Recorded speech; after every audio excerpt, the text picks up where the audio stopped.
بسم اللہ الرحمن الرحیم۔ السلام علیکم ورحمۃ اللہ وبرکاتہ۔ تو دوستو، آج میں آپ کے ساتھ ایک نئی ویڈیو کے ساتھ حاضر ہوئی ہوں۔ آپ میں سے بہت سارے دوستوں نے مجھے کمنٹ کیے تھے کہ ہمیں ایسا کچھ وظیفہ بتا دیں جس سے ہمارے گھر کے جو مالی حالات ہیں وہ بھی ٹھیک ہو جائیں اور جو ہمارے گھر میں پریشانیاں چل رہی ہیں وہ بھی ٹھیک ہو جائیں۔ تو آپ کے کمنٹ کی مناسبت سے آج میں بہت ہی اچھا اور بہت ہی کارآمد آپ کے ساتھ وظیفہ شیئر کرنے والی ہوں۔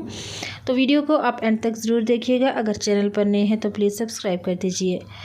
تو آج کا وظیفہ ہر اس شخص کے لیے ہے، ہر اس گھر کے لیے، ہر اس بہن اور بھائی کے لیے ہے جو اپنے گھر میں بہت زیادہ پریشان ہیں، ان کو مالی حالات جو ہیں وہ بہت خراب ہیں اور ان کے گھر میں ہر وقت لڑائی اور جھگڑے چلے رہتے ہیں۔ تو آج کا وظیفہ میں آپ کو انشاءاللہ قرآن و حدیث اور سنت کے مطابق بتاؤں گی، اور جو لوگ اس کو کر لیں گے انشاءاللہ مجھے امید ہے کہ وہ تمام پریشانیوں سے دور ہو جائیں گے، کیونکہ نبی صلی اللہ علیہ وسلم نے فرمایا کہ جو بندہ یہ وظیفہ کر لیتا ہے، مسلسل لگاتار کرتا ہے، اللہ تعالیٰ اس کی ساری پریشانیوں کو ختم کر دیتا ہے اور اس کو وہاں سے رزق دیتا ہے جہاں سے اس کا گمان بھی نہیں ہوتا۔ تو اللہ کے نبی کی بات کبھی بھی نعوذ باللہ جھوٹ نہیں ہو سکتی۔ تو اس وظیفے کو ضرور کریے گا اگر آپ کسی بھی مسئلے کا، ان میں سے آپ کسی بھی مسئلے کا شکار ہیں۔ تو چلیے چلتے ہیں وظیفے کی طرف۔ تو وظیفہ کرنا ہے آپ نے استغفر اللہ کا۔ تو آپ نے یہ وظیفہ جو ہے وہ ہر وقت کرنا ہے، لگاتار کرنا ہے، اور تقریباً اس کو آپ نے کرنا ہے 1 منتھ تک۔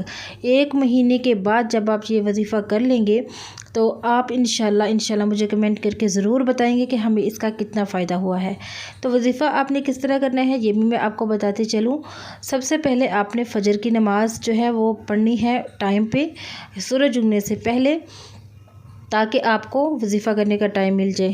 فجر کی نماز پڑھنے کے بعد آپ نے اذکار کرنے کے بعد جو ہے وہ آپ نے 1000 تسبیح جو ہے وہ استغفر اللہ کی نکالنی ہے۔ اس کے بعد اسی طرح جب آپ عشاء کی نماز سے فارغ ہو جائیں تب بھی آپ نے 1000 دفعہ استغفر اللہ پڑھ لینا ہے۔ بالکل اسی طریقے سے آپ نے استغفر اللہ کا ورد کرنا ہے۔ تو اسی طرح سے بالکل آپ نے وظیفہ کرنا ہے۔ میں ایک دفعہ آپ کو دوبارہ سے بتا دیتی ہوں۔ صبح فجر کی نماز کے بعد آپ نے نماز سے فارغ ہو کر 1000 مرتبہ استغفر اللہ کی تسبیح جو ہے وہ نکالنی ہے۔ اسی طرح آپ عشاء کی نماز کے بعد جو ہے وہ استغفر اللہ کی 1000 والی تسبیح نکالیں گے۔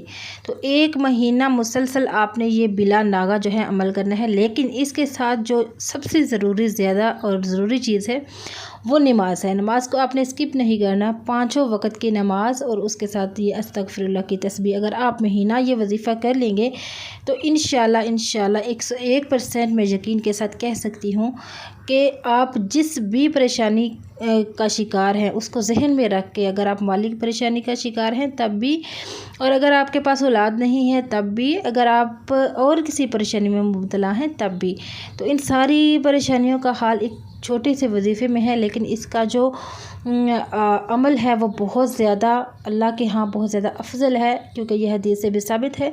تو اس طرح آپ نے اسی طرح جو طریقہ میں نے بتایا اس طریقے سے آپ نے وظیفہ کرنا ہے 1 ماہ تک مسلسل۔ اس کے بعد انشاءاللہ آپ مجھے خود آ کر بتائیں گے کہ ہمیں اس کا کتنا فائدہ ہوا ہے۔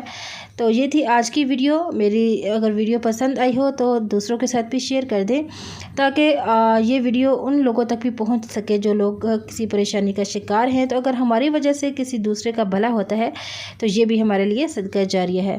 تو اچھا دل ہونا، اچھی سوچ ہونا بھی ایک ہمارے ایمان کا حصہ ہوتا ہے۔ تو اس کو ایمان اور اچھی نیت کے ساتھ دوسروں کے ساتھ شیئر کریں۔ اللہ آپ کا حامی و ناصر ہو۔ ملوں گے آپ کے ساتھ انشاءاللہ نیکسٹ ویڈیو میں۔ تب تک کے لیے مجھے دعا میں یاد رکھیں، اور اگر میرے چینل پر نئے ہیں تو میرے چینل کو سبسکرائب کر دیں، ویڈیو کو لائک کر دیں، دوسروں کے ساتھ اس کو شیئر بھی کر دیں۔ السلام علیکم ورحمۃ اللہ وبرکاتہ۔